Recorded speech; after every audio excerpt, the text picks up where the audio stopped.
बिहार मृदा शिक्षण समूह में आप सभी का हार्दिक अभिनंदन। आशा है आप घर पे रहे, स्वस्थ रहे। कल आपको गृह कार्य के रूप में पद परिचय दिया गया था। आपने पद परिचय देने का प्रयास किया होगा, आपने सही दिया भी होगा।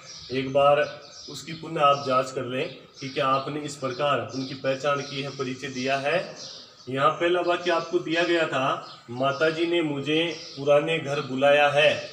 तो यहाँ पर आपको परिचय देना था, मुझे, पुराने और घर, इनका सामूहिक परिचय था, संज्ञा, सर्वनाम और विशेषण का। यहाँ देखना है मुझे पुरुष के लिए प्रयुक्त हुआ है, तो मुझे पुरुषवाचक सर्वनाम। आपने क्या पुरुषवाचक सर्वनाम बताया है? पुरुषवाचक सर्वनाम है, एक वचन है, पुल्लिंग है। फिर देखिए पुराने पुराने किसकी विशेषता बता रहा है? घर संज्ञा की विशेषता बताई जा रही है, अर्थात ये विशेषण है। और पुराना होना, घर का पुराना होना उसका एक गुण है, तो ये गुणवाचक विशेषण में होगा। ये गुणवाचक विशेषण क्या आपने बताया था? देखिए आप जांच करेंगे, गुणवाचक विशेषण है। और फिर आप देखेंगे घर एक वर्ग, एक समुदाय, एक जाति का जिससे बोध होता है, मतलब ये जातिवाचक संज्ञा होगी। आपने क्या जातिवाचक संज्ञा बताई है?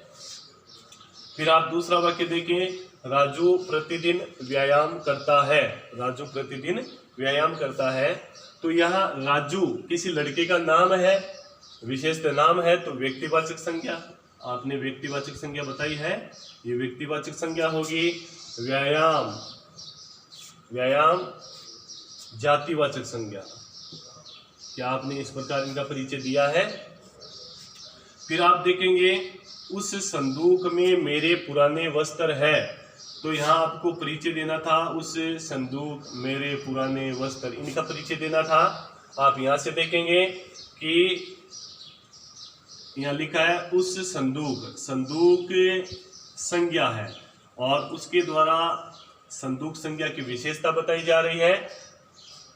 ये सर्वनाम पद है जो संदूक की विशेषता बताता है, और सर्वनाम पदों या शब्दों से बने विशेषण को सार्वनामिक या संकेतवाचक विशेषण कहते हैं। तो ये सार्वनामिक विशेषण था। इसके बाद यहाँ संदूक से एक जाति का बोध हो रहा है, तो संदूक जातिवाचक संज्ञा थी। इसके बाद हम देखेंगे मेरे किसी पुरुष के लिए प्रयुक्त हुआ है, तो ये पुरुषवाचक सर्वनाम था, पुरुषवाचक। फिर हम देखेंगे पुराने वस्त्रों के लिए प्रयुक्त हुआ, वस्त्रों की विशेषता बताई जा रही है।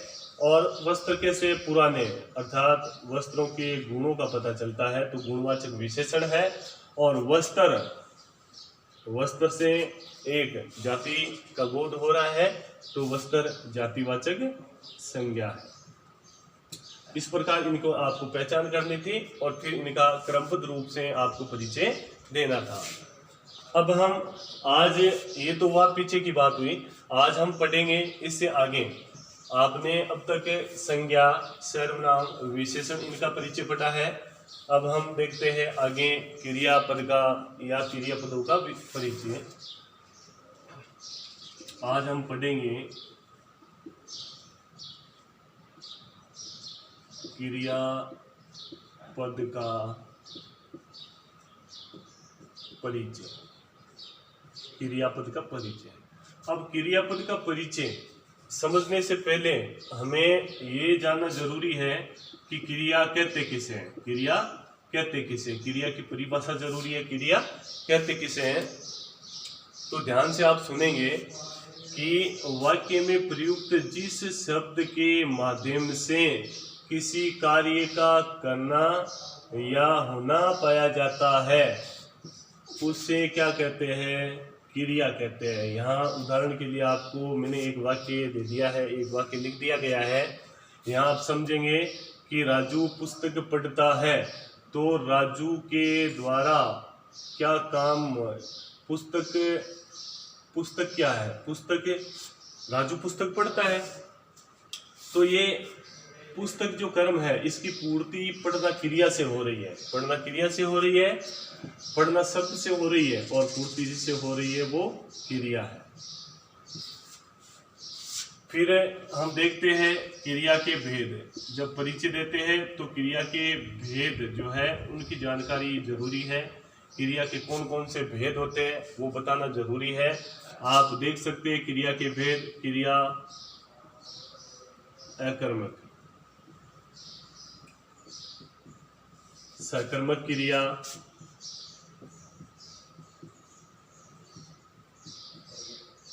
द्विकर्मक क्रिया,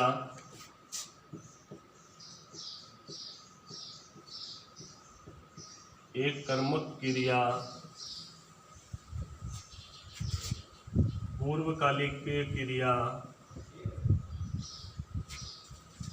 आदि क्रियाएं होती है जिनका परिचय हमें देना होता है।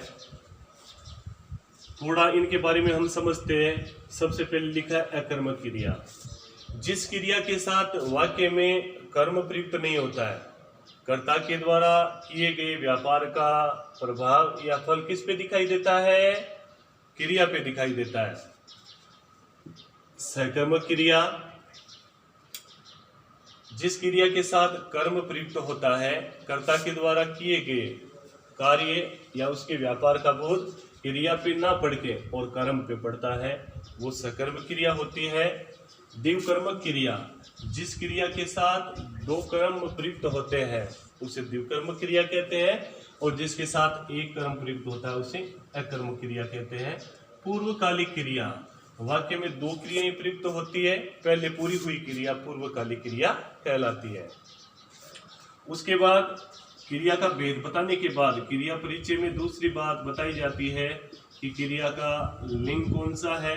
तीसरी बात बताई जाती है क्रिया का वचन कौन सा है। फिर चौथी बात बताई जाती है क्रिया का वाच्य कौन सा है। और फिर पांचवी बात बताई जाती है क्रिया का काल कौन सा है। और छठी बात जो बताई जाती है वो वाक्य में प्रयुक्त अन्य शब्दों से उसका क्या संबंध है ये बताया जाता है। ये बातें क्रियापद के परिचय में बताई जाती है। हम एक उदाहरण लेकर समझ सकते हैं क्रियापद के परिचय को। हम एक उदाहरण लेते हैं। उदाहरण के द्वारा इस परिचय को समझा जा सकता है।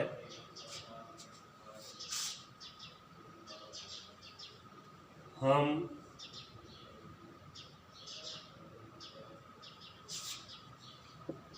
देश पर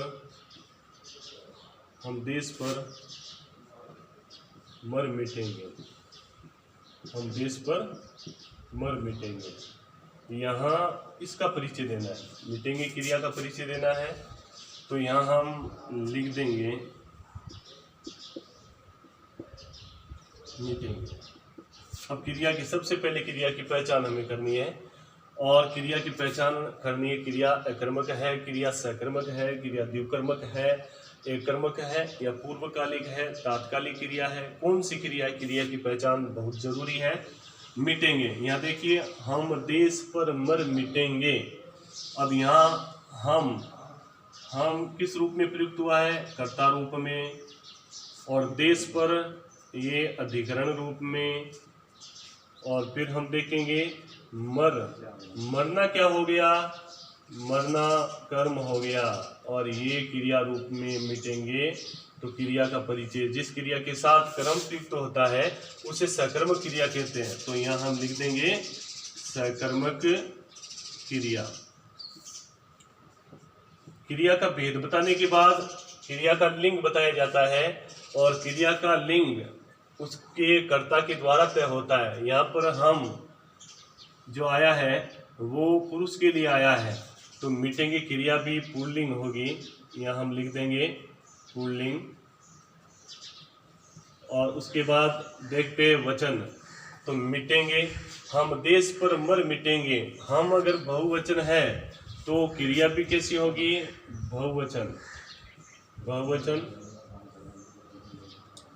फिर हम देखते हैं कि कौन सा वाच्य है।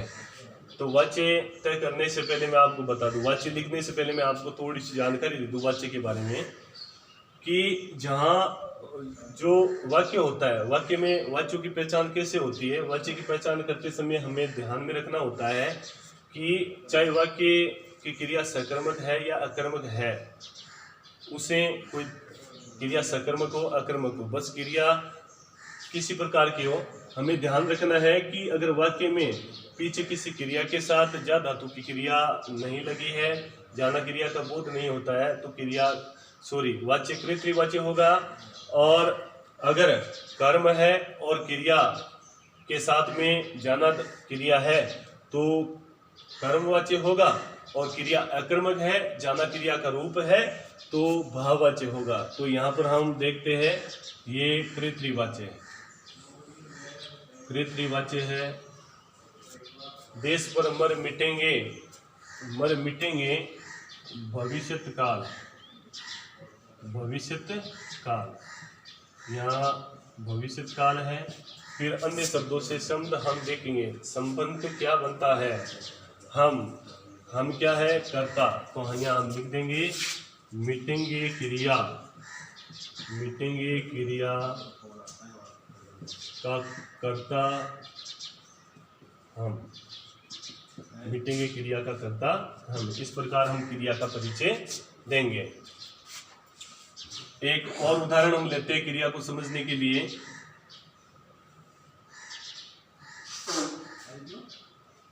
श्याम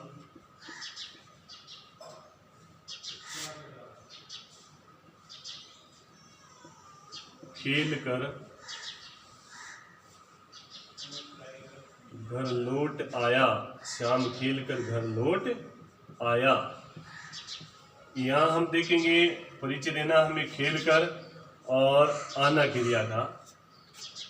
तो परिचय देते समय वही बातें, सबसे पहले हमें परिचय देते समय क्रिया के भेद का ध्यान रखना है, क्रिया का कौन सा भेद है। तो खेल कर, कर्ता श्याम के द्वारा पहले क्रिया की गई है खेलना, और फिर क्रिया की गई है आना। और जहाँ वाक्य में दो क्रियाएं हो, पहले पूरी हुई क्रिया पूर्वकालिक क्रिया कहलाती है। ये मैंने आपको पहले भी बता दिया है, ध्यान रखिए। यहाँ पर ये खेलना क्रिया पहले पूरी हुई है, तो ये कौन सी क्रिया होगी, पूर्वकालिक क्रिया होगी, पूर्वकालिक क्रिया। फिर श्याम के अनुसार इसके लिंग वचन तय हो जाएंगे। तो श्याम एक वचन है, श्याम पुल्लिंग है, एक वचन है, श्याम पुल्लिंग है। और उसके बाद हम देखेंगे कि क्या बताया जाता है, वाच्य बताया जाता है। तो यहाँ पर भी कौन सा वाच्य है, कृतवाच्य है, कृतवाच्य है। फिर हम देखेंगे कि क्या बताया जाता है, काल, लौट, यहाँ लिखा है लौट आया, यानी सामान्य भूतकाल, हम लिख देंगे सामान्य भूतकाल। और उसके बाद हम देखेंगे अन्य शब्दों से संबंध। तो आना या खेल कर, खेलना क्रिया का कर्ता कौन है, खेल कर, यहाँ सामान्य भूतकाल नहीं होगा, यहाँ पूर्वकालिक क्रिया लिखी है, तो कृतवाच्य है। और उसके बाद हम श्याम खेल कर क्रिया का कर्ता, खेलना क्रिया का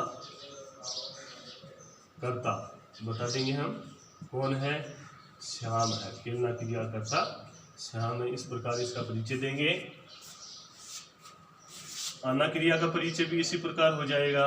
आना क्रिया तो हम लिख देंगे, आना क्रिया कौन सी क्रिया है, यहाँ देखिए घर को लौट आया, को विभक्ति कर्म कारक और कर्म सकर्मक क्रिया के साथ होता है। तो यहाँ हम लिख देंगे सकर्मक क्रिया, फिर एक वचन, सकर्मक क्रिया एक वचन, फिर हम लिख देंगे पुल्लिंग, फिर हम लिखेंगे कृतवाच्य है, और फिर हम लिख देंगे काल। कौन सा काल है, सामान्य भूतकाल, सामान्य भूतकाल। इस प्रकार हम परिचय देंगे क्रिया का।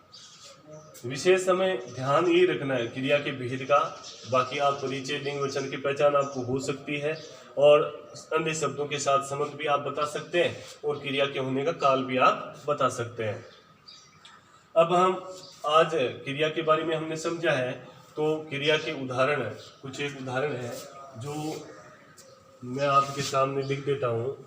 आप इनको समझने का प्रयास करना और फिर इनका परिचय देने का प्रयास आपको करना है। आप उदाहरण स्वरूप समझ सकते हैं। पहला, आकाश में घनघोर घटाएं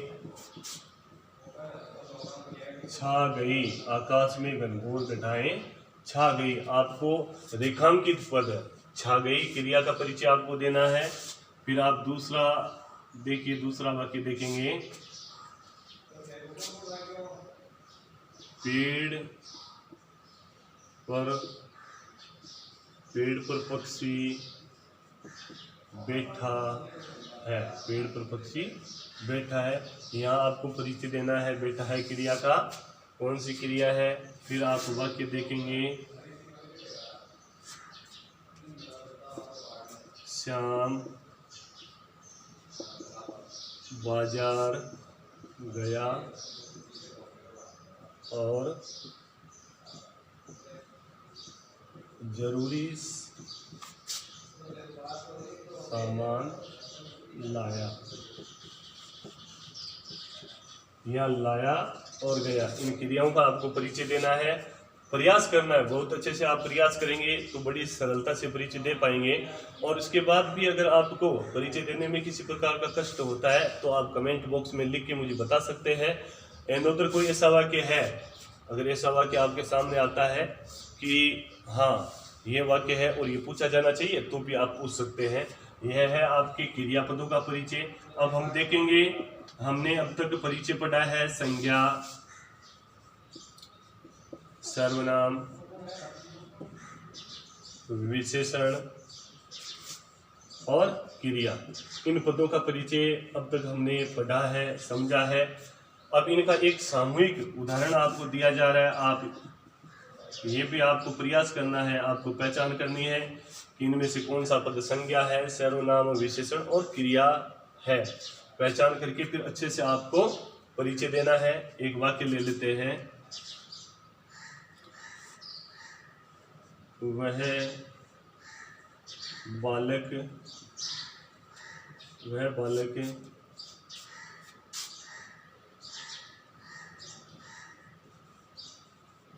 निर्धन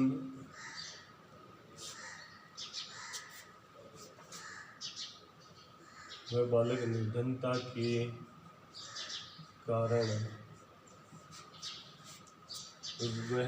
निर्धनता के कारण पढ़ नहीं पाता। वह बालक, या हम ले लेते हैं वह बालक निर्धन है। वह बालक निर्धन है। यहाँ आपको है का परिचय देना है, निर्धन का देना है, बालक का देना है और वह का देना है। आप दूसरा एक वाक्य और देख सकते हैं और वो वाक्य होगा ये इस प्रकार से। उसने